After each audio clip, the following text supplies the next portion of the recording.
viewers, hello and welcome to Sansad TV. I'm Tina Jha. You're watching Perspective, where today we are going to talk about India's agri exports, which crossed a record $50 billion for the year 2021-22.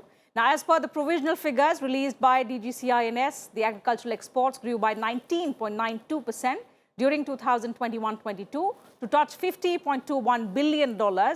Notwithstanding the various logistical challenges posed by the COVID pandemic, the Agricultural and Processed Food Exports Development Authority, which is APEDA, which works under the Ministry of Commerce and Industry, scripted a new history by exporting agricultural and processed food products to the tune of $25.6 billion, which is 51% of India's total agriculture exports of $50 billion. The growth rate is remarkable as it is over and above the growth of 17.66% at $41.87 billion achieved last year, which is 2020-21. So what have been the factors behind the agri-export growth? How beneficial will it be in enhancing farmers' incomes? And what more needs to be done to make India a food export powerhouse? These are some of the aspects that we will discuss and analyze and get different perspectives on from a distinguished panel of experts who are joining me on the program. So let me first introduce them to you. With me in the studio is Dr. S.K. Malhotra, former Agricultural Commissioner and currently Director, Knowledge Management in Agriculture, Ministry of Agriculture. And joining us virtually are three gentlemen, Dr. Sudhanshu, Secretary, Agricultural and Processed Food Products Export Development Authority. Dr. Ashok Vishandas, he is a professor at IIPA and former chairman at CACP. And also Dr. Mr. Ravi Gupta, he is Chairman, Export Committee at the All India Sugar Trade Association. Thank you to all of you for joining us on the program today. In fact, Dr. Sudhanshu, let me begin the program today with you. So, agri-export growth scaled new heights in the last financial year. So, if you could help us and our viewers understand what have been the factors that have driven this growth despite the challenges that we have faced over the last 2 years in the wake of the COVID pandemic. Thank you. Good evening to all. And this year, as per the data briefed by you, it has been a historical year where we were able to achieve a good amount of growth in agri sector despite the disruption in supplies. I would like to go to the background, and while focusing on increasing the agri exports from the country, an agri export policy was announced by Government of India in December 2018. And where basically a number of initiatives were taken just to bring the state governments on the similar platform that how the agri exports can be pushed from each state, because every state has unique products, the production clusters are there, and we identified the potential products. We pursued with the state governments for preparation of an state agri export plan. And in this state agri export plan, basically what kind of infrastructure is required, what will be the product, which markets is to be exported, what are the quality initiatives which are required to be taken so that we are able to meet the expectations of the importing country, because every importing country has its own requirement in terms of product specification, packaging, and the kind of the consumption trend. But during the COVID period, by that time the state government started, and during the COVID period only, good amount of progress has happened in the implementation of agri export policy. And every state designated a state nodal agency, the state nodal officer, and the majority of the states come up with the state agri export plan. During the COVID period, especially when there were disruption in supplies across the world, and this was the testing time for the country, where with the support of the all stakeholders, agri line ministries, and the concerned organization, we were able to generate a trust among the global importing countries that this is the time where we can feed. And during even the lockdown period also, all the concerned line ministries, government agency worked in a cohesive manner. and we were able to meet the demand to a possible extent. Okay. So let me take And that point to even, Dr. during Malhotra. this period, So since Dr. Sudhanshu, I'll come back to you and take the discussion further. But since you mentioned that the government coordinated with several stakeholders in ensuring that we actually turn this crisis of the pandemic into an opportunity, so let me bring in Dr. Malhotra into the picture and try and understand. The challenges, of course, were immense and unprecedented challenges to say, because we had never been through such a crisis over the last 2 years. But the crisis we turned into an opportunity. So what are the kind of initiatives that the government of India undertook, particularly if we look at the last 2 years, in terms of boosting agricultural produce and exports? Yes, because we learned many things from the adversities. So adverse situations, it appeared during the pandemic period, and then again at the moment also we are facing a kind of, world is facing a kind of crisis like situation at many places because of this Ukraine and Russia war. So new normals have been set now. So now, since we are the country, we are enjoying all kind of agroclimatic condition, either it is a tropical or subtropical or temperate. So we grow all kind of crops, and even we have surplus which is available with us for food grains, and even surplus is available for many of our horticulture crops also we have. So considering the strength which is available in our country, the new normals have been set, and country is now meeting the requirement of other places wheresoever food deficit like situation is there. So you can see the example of rice, where we have captured the 50% of the market. So we have surplus which is available with us. Then second point relates to the wheat, where again 4-time increase has taken place. So this all has happened only because of the favorable government policies and the production plan, the cluster approach which was implemented, and here with the help of Ministry of Commerce, APEDA, these clusters were identified, and the horticulture cluster approach was implemented, and Honorable Agriculture Minister also inaugurated that one. And then there are several other small programs. If we integrate with them, now those programs are yielding the results. As I mentioned, the cluster approach, we have identified that these are the cluster areas where we have strength. So we can augment the production, and further exportable production could happen. And many exportable varieties have been developed. This I would like to mention here. So those varieties are now in practice. Planting material has been produced for that point of view. And then related to this all infrastructure as well as logistic part, that has also been taken care of. So where infrastructure facilities have been created, either it is a cold storage or reefer vans, or there are some programs which have been started, that is a one product, one district. So this is a program which has been successful, where many of the products have been identified, and production oriented approach, because Ministry of Agriculture deals with the production aspect, and then Ministry of Commerce further take up those activities, that how we can augment for export purpose. It is supported through that one. So some kind of integration and some kind of I should say schemes are there which are now being implemented, and these schemes are now yielding the results. Where, since you spoke about integration, there are of course certain shortcomings which still persist. So I'll come to you and discuss further in the program. But let me go across to Mr. Gupta and get his perspective on the sugar exports, because when we talk about the farm exports, they are driven largely by cereals, as you mentioned, by marine products, and also spices and sugar. So since you're representing the sugar export industry, Mr. Gupta, let me ask you about the sugar exports. What are the export estimates first for the current marketing year, and what are the factors that have been driving up demand here as well? Thanks, Tina ji. So last year in sugar, we exported around 7 million ton of sugar from the country. And this year we will achieve something around 8.5 to 9 million ton of exports from India, which is a very, very significant jump.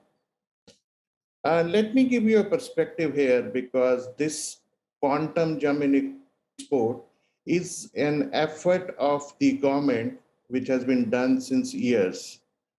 Just 3-4 years ago, India had mammoth stock of sugar, and sugar surplus was so much that it had become a problem for the country. That time, the government of India took the right initiatives, and several groups were divided to build up the trust of quality and assurances of supply with various countries. So different secretary, a delegation went in the chairmanship of Secretary Agriculture, Secretary Food, Secretary Commerce to various countries like Bangladesh, Indonesia, Malaysia, where we went to the world and told them that India could be a reliable supplier of sugar and a very, very timely supplier of sugar. So those efforts did work. To give you an example, last year India exported around 1.6 million ton of sugar to Indonesia. And this year also it is expected to do something similar. Malaysia, which was not buying sugar from India, started buying from sugar. So the exports of sugar from India is an effort of a multi-pronged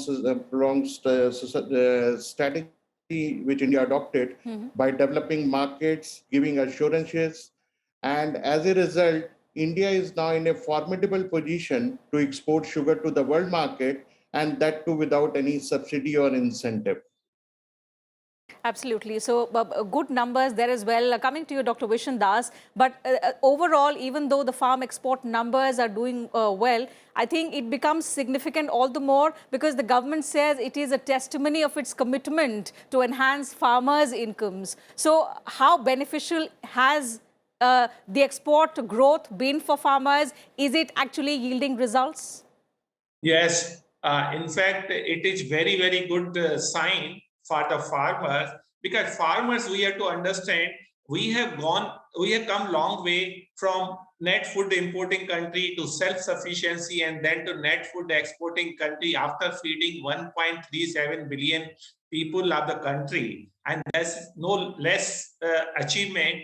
And yet the farmers' income have not risen incommensurate to the increase in our production level. So why it was happening? Because they were not getting the prices which is incommensurate with their labor and the cost of input. So the export provides a very good avenue for the farmers to raise their income. So we have to augment the farmers' income. So this is the step in the right direction. I'm sure farmers at large will be benefited out of this. But we have to understand that not only this, our granary of the Food Corporation of India are overflowing with the rice and wheat. So on one hand, the farmers' income will increase, but on the other hand, FCI's go down will also be somewhat more manageable, because we have the FCI's stocks are about 4 times of the buffer stock norms. So this will also help in managing the food stocks, because keeping those stocks without any purpose is not meaningful. So this will have triple advantage. First, farmers' income will increase. Second, our go down and the FCI's stocks will be better managed. And third, we will be feeding those needy outside our boundaries. So Absolutely. Those are the things. So it will also build our trust. The whole world community will have better faith in our ability, and we will have a much better trading partner in future and in times to come. Certainly. So and since you mentioned trust, one important area, Dr. Sudhanshu, is that we have moved quite well. In fact, we have our transition has been quite well, not just in terms of quantity, but now we are focusing on high quality exports. So which are the emerging areas that we have been able to, whose potential we've been able to tap apart from the traditional states? Which are the new states that we are now relying on for high quality exports?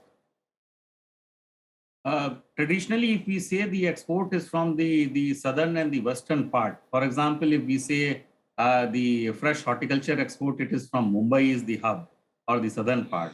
So we have concentrated on basically the northern and eastern part by collaborating with the state government, by identification of the products, carrying out the capacity building of the farmers. I would just like to cite an example of the Varanasi. Basically in UP, a few years, last 2-3 years back, there were no exports at all. Even the exporters were not there. So basically, in the cluster approach, what we did, we connected the Exporters Trade Association from Mumbai to the local FPOs, which were created and strengthened. And that led to the export of Varanasi mangoes and vegetables, and which was the number of shipments were carried out during the COVID period. And that has basically developed a conducive environment in the nearby areas also. So when we say the nearby areas, nearby districts, even in the Gorakhpur area, or it has gone to the Bihar also. Similarly, in the case of Northeast, we have identified some of the products which we, despite the logistic challenges, we tried to connect to the global market. For example, Assam lemon, the jackfruit from Tripura. So these were the success stories where we tried to connect to the different world markets. Even from West Bengal, West Bengal and Bihar, for the first time, the number of mango varieties were sent to a retail chain in Bahrain. So these were the attempts basically to develop the exports in other non-traditional areas from where the export was not taken. Mr. Malhotra, because Dr. Sudhanshu spoke about coordination, and since agriculture happens to be a state subject, you also spoke about integration. What are the kind of challenges that you faced in terms of coordination? Because what's been commendable is, despite the pandemic, our domestic supply chains were not hampered even for a single day. Internationally as well, we devised our own new normal mechanisms, as you pointed out, despite the international disruptions. So how are we managing the coordination part so well, and considering the fact that most of our products are perishable items? Oh yes, here if you take example of that COVID period when this all system was disrupted and our supply chain was disrupted. So Government of India took the immediate action that yes, no any vehicle will be stopped if it is carrying the food products. So this was the decision which was taken, and then again one app was also created where any of the truck driver, he will put his hurdle that yes, he is stuck somewhere. Then the message will go to the Deputy Commissioner, he will resolve the issue of that area. So this was a kind of approach which was followed where state and center, some kind of coordination was there. Then second point, here Ministry of Commerce, APEDA is the part of that one. So APEDA and Ministry of Agriculture, we sat together and we identified the areas and many of the clusters were identified, and horticulture cluster plan was implemented. And then second issue, the problem which was faced related to the sanitary and phytosanitary issues. So this was also one of the challenge before us, because many of the other countries, they were putting their own norms and standards, and those standards were put into practice, and farmers, they were made aware about those standards, that how to follow these good agriculture practices so that we can increase the quality of our produce. So this was a kind of approach which was followed jointly with the Ministry of Commerce and Ministry of Agriculture, and then accordingly these all plans were implemented, where Ministry of Commerce, where they have a kind of portal. They introduced that portal, and it helped in bringing together and bringing a kind of connectivity between the FPOs, between the farmers as well as other exporters. So this was a kind of connect between all of these trio, and it helped a lot. And that's why I remember, as it was mentioned, that in the year 2018, the export policy was introduced, where a target was fixed that we need to achieve $100 billion export we need to earn through this. And at that time, it was a base year, and the export was $35 billion. So today we have reached to, and we have crossed $50 billion. This is a kind of achievement which we have made. Last year it was 41.87. As you mentioned, 19% increase has taken place. So now we have crossed 50.21, so it's achievable. At that time, we thought that it's an ambitious target. But anyway, now we are more confident And Absolutely, we and are. I think it's riding on this robust growth, Dr. Vishandas, that the Prime Minister has now assured the world that India has the potential to become the food supplier, looking at the food crisis that the world is witnessing because of the Russia-Ukraine crisis. How much potential do you actually think India has when it comes to actually feeding the entire world? And will the WTO actually permit this is the larger question. I think that WTO issue is not much except the de minimis limit of 10% that we are handling separately because that comes under the peace clause. So those are the different technical issues which we will handle. I'm sure we'll be able to handle. But the most important point is if a person is hungry and in the one part of the geography of the world and in another there is a surplus food lying. So I think this is on humanitarian ground alone, leave us out the commerce, the export, is inconceivable. That on one hand, people are dying of hunger, and on the other hand, you have access availability of the food. So I think this has demonstrated to the whole world that India is dependable source of food. And I think not only we can feed our own people of 1.37 billion, but we can feed a large chunk of the world population. Even in the wake of the war between Ukraine or Russia and those things like so, we have allowed the supply chain to work undisrupted and very smoothly. Now here comes the roles of PM Gati Shakti. Now this is very important. This consists of 7 engines of growth, and one of them, as Dr. Malhotra also mentioned, that we have to do very fast because agriculture in general are perishable, but fruits and vegetable and other items are more perishable. So we have to ensure that it works. Even now, the airways are also used, the Gati Shakti, and there are certain small things which will add because speed of delivery is very important. If I need the food today, if I get after 2-3 days, a person can die of the hunger also. So we have to be very sensitive, and we have become sensitive now much more compared to our previous year. And so it is a win-win situation. Farmers, because I'm more concerned about the farmers' income, and Prime Minister himself has said we aim to double the farmers' income. There are Ashok Dalwai's committee, which also has outlined so many other things. So this is the step in right direction at the right time. And this war has given us an opportunity to convert those crises into the opportunity. And we have the credibility of supplying to those people outside our boundary who need it. Certainly, we've proved to be a reliable partner, Mr. Gupta, during the times of the pandemic. We stood up, helped our neighborhood and countries worldwide as well. Even now, we're extending a helping hand to the world by assuring that India can be the food supplier for all and take care of the crisis. But how has the sugar industry been impacted? Because what we are witnessing is, as a result of the war, there has been an energy crisis. The crude prices have gone up, and as a result of which, the domestic fuel prices is something that we are witnessing are also going up. So what has been the impact of that on our products, especially if we talk about sugar? Thanks.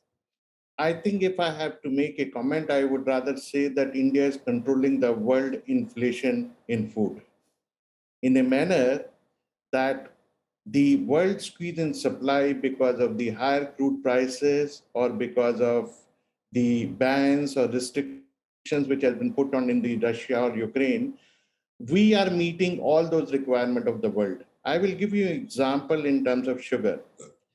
You know, Brazil had a kind of bad weather and drought. And because of that, the Brazil, which used to produce 36 million ton of sugar, produced only 32 million last year. And India stepped into the shoes of Brazil, and we stepped up our exports and supplied to the global markets that sugar. This year also, there is some kind of ban in some countries of sugar, for example, in Algeria. And so the world needed sugar, and India stepped into the shoes of the world market, and we exported and supplied the sugar to the world market. And good part about India is that we have become quite equipped to meet demand at short notices. I will give you an example. Today, the exports of sugar are happening from 16 ocean ports, 16 coastal ports, and 2 land ports. So 18 ports virtually are there to export sugar out of the country. So which is a very remarkable thing for India. And in 1 month, India has exported 1.5 million ton of sugar in spite of pressure from other commodity, which is a very, very big achievement that we can step up our exports of commodity at a short notice. And that's exactly what happened. Absolutely. Coming to the crude prices have a very strong linkage with sugar because in countries like Brazil, the producer have an option to produce either ethanol from sugar or ethanol from sugarcane or sugar from sugarcane. And they decide that which one they will produce based on the ethanol parity. Because of the high crude prices, ethanol prices went up and export parity, ethanol parity also went up. So the ethanol parity, for example, in Brazil is now 19 cents, which was hovering at around 16 cents. But India, in a way, by supplying sugar to the world market, has ensured that the sugar prices in the world market does not skyrocket, and the world supply chain gets fed from Indian sugar exports. And in return, we are solving our surplus situation of sugar because we are surplus in sugar, and we are able to export at a price higher than cost of production. So in nutshell, it is benefiting the world, it is benefiting the producers, and it is also benefiting the rural farmer income and have a major, major impact on that.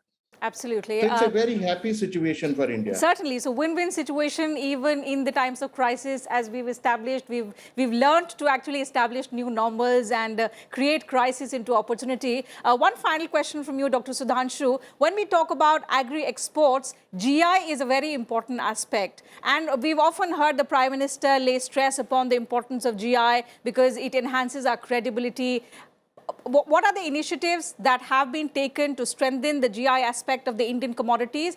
And also, if you could help us understand how enabling has it been, especially if we compare it to the agri-export numbers, which have been quite robust over the last few years? GI, in the area of GI product, we have identified number of GI products, the product which have been given GI tag. So we have tried to increase the production base of those GI products because there are some GI products that doesn't have the vast production base. And unless the sufficient production is there, the export cannot be done successfully. And some of the examples of GI product promoted by APEDA and which we successfully connected to global market. For example, this GI variety of sapota from Dhanu area in Maharashtra, and similarly the GI tagged mango varieties. A number of mango varieties which are GI tagged from different states were pushed for export. Some of the new products which basically some amount of awareness or publicity was required, we tried to publicize through our missions abroad and connected those with the retail chains. For example, Lulu hypermarket in UAE.